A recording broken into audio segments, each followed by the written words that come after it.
Hello students, हमारा जो class fifth maths का जो टॉपिक चल रहा था वो था शेप्स एंड एंगल्स। एंगल मैंने आपको बताया था क्या होता है,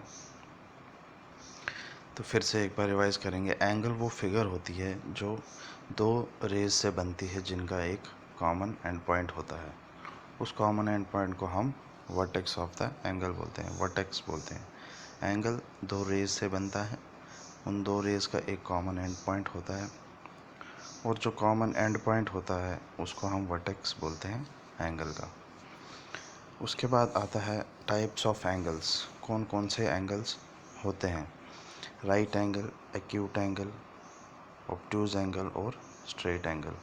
सबसे पहले देखेंगे हम राइट एंगल। राइट एंगल वो एंगल है जो ऑलमोस्ट हर एंगल जो है वो दो रेज से बनता है। यहाँ पे भी दो रेज हैं।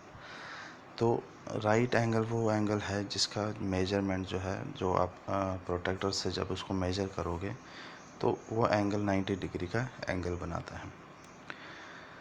तो आप इसको घर पे भी देख सकते हो। आप एक नोटबुक या बुक लो, उसको आधा उसका कवर जो है वो आधा आप खोलो, उसको स्ट्रेट रखो और बुक को किसी टेबल पर रख दो। उन दोनों के बीच में, उन दोनों बुक का कवर और बुक के बीच में जो एंगल बनेगा वो बनेगा 90 डिग्री का। तो उस एंगल को हम बोलते हैं राइट एंगल। राइट एंगल वो एंगल होता है जिनका मेजर जो है वो 90 डिग्री होता है। उसके बाद आता है एक्यूट एंगल। एक्यूट एंगल होता है 90 डिग्री और 90 डिग्री से छोटा। 90 डिग्री से छोटा एंगल जो होगा उसको हम बोलते हैं एक्यूट एंगल। यहाँ पे आप फिगर देख सकते हो, एक राइट एंगल बना है जो डैश से मैंने एक लाइन बनाई है, डॉटेड लाइन बनाई है, और जो रेड कलर की लाइन है वो है 90 डिग्री। लेकिन जो उसके बीच में से जो लाइन जा रही है, जो रे जा रही है, वो बना रहा है acute angle.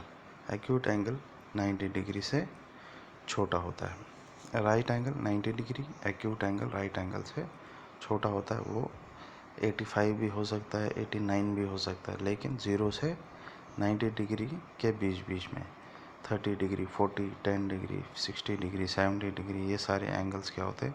Acute angle. Right angle होता है 0 से लेके 90, मतलब 90 डिग्री एंगल जो होता है राइट एंगल होता है। एक्यूट एंगल 90 डिग्री से कम होता है। उसके बाद आता है ऑब्ट्यूज एंगल। ऑब्ट्यूज एंगल होता है 90 डिग्री से ज़्यादा।